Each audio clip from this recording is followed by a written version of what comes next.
সুধী দর্শক মণ্ডলী কেমন আছেন আপনারা? আশা করি সবাই ভালো আছেন। অনিতার রান্নাঘর থেকে সবাইকে স্বাগতম। আজকে আমি বানাবো ঝাল পাটিসাপটা।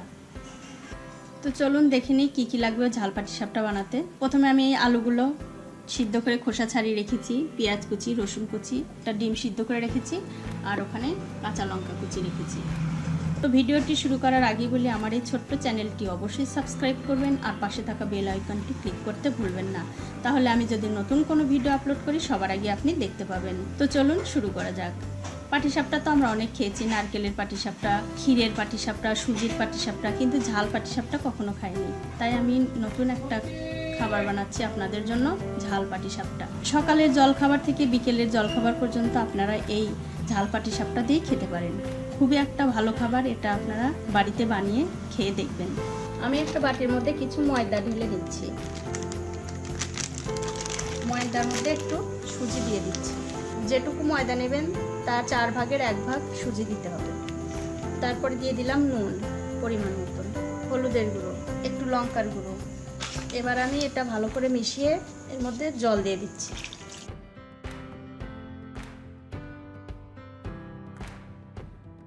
এরকম মেশানোর পর আমি এর মধ্যে একটা ডিম ভেঙে দিচ্ছি। ডিমটা আপনারা নাও দিতে পারেন। ডিমটা দেওয়ার পর ভালো করে আবার এরকম করে ডিমটা এই যে ময়দা আর সুজি গোলাচ্ছি এর মধ্যে ভালো করে মিশিয়ে নিতে হবে।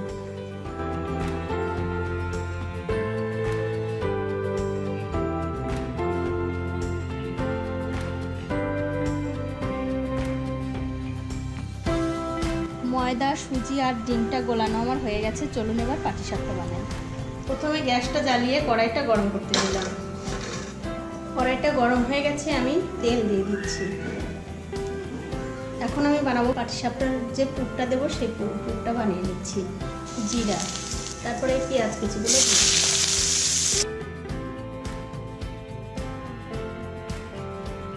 তারপরে রসুন কুচিগুলো দিয়ে দিলাম।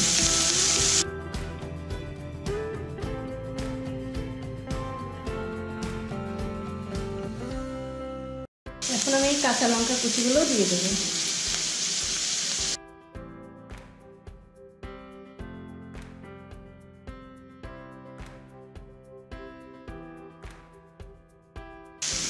নুন, লঙ্কার গুঁড়ো, আপনারা অল্প ঝাল খেলে অল্প দেবেন, বেশি ঝাল খেলে বেশি দেবেন। তারপরে জিরার গুঁড়ো, হলুদের গুঁড়ো।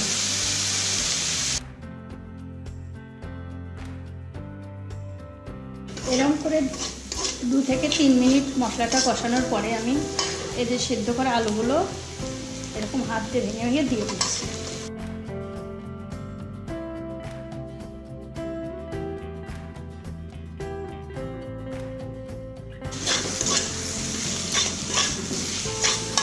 তার সাথে এই যে সিদ্ধ ডিমটা রেখেছিলাম, ডিমটাও দিয়ে দিলাম।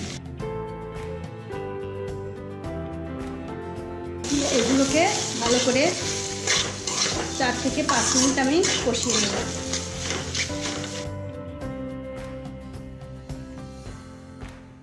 আলুর পুরটা বানানো প্রায় শেষ। এবার আমি এর মধ্যে টমেটো সস দিয়ে দেবো। দেওয়ার পরে ভালো করে আবার একটু নাড়াচাড়া করতে হবে। এই পুরটা বানানোর সময় অবশ্যই গ্যাসটা কিন্তু কমিয়ে রাখতে হবে, খুব কম আছে এই পুরটা বানাতে হবে, তাছাড়া কিন্তু নিচে লেগে যাবে। হয়ে গেছে আমার পুর বানানো। এবার আমি এটা নামিয়ে নিচ্ছি। নামিয়ে 5 মিনিট ঠান্ডা হতে দেব। পুরটা ঠান্ডা হয়ে গেছে, কড়াইটাও গরম হয়ে গেছে। এবার আমি কড়াইতে অল্প একটু তেল দেব। এটা খুব অল্প তেলেই ভাজা হয়ে যায়, খুব অল্প তেল লাগে।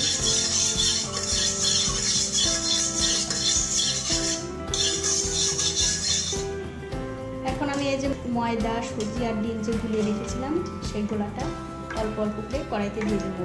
ঘনও করা যাবে না, খুব পাতলাও করা যাবে না, ঠিক এইরকম গুলিয়ে নেবেন। এই পাটিসাপটাটা করার সময় কিন্তু গ্যাসটা খুব কমিয়ে রাখতে হবে। আমি একটা হাতায় করে দিয়ে দিচ্ছি, দিয়ে এই হাতা দিয়ে এরকম করে 4-5টা ছড়িয়ে দিতে হবে।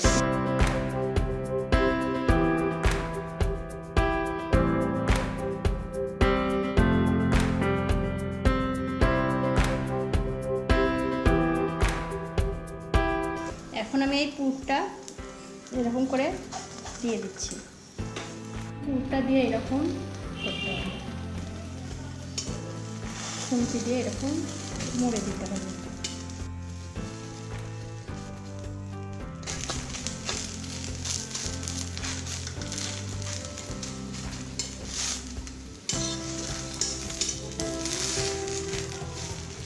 এটা ভাজা হয়ে গেছে, এটা আমি নামিয়ে নিচ্ছি। আমি আরো দু একটা করে আপনাদের দেখিয়ে দিচ্ছি। আর কড়াইতে অল্প অল্প এরকম তেল দিতে হবে আর ভাজতে হবে। তেলটা খুন্তি দিয়ে এরকম ভালো করে কড়াইতে ছড়িয়ে দিতে হবে।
হয়ে গেছে আমার পাটিসাপটা বানানো।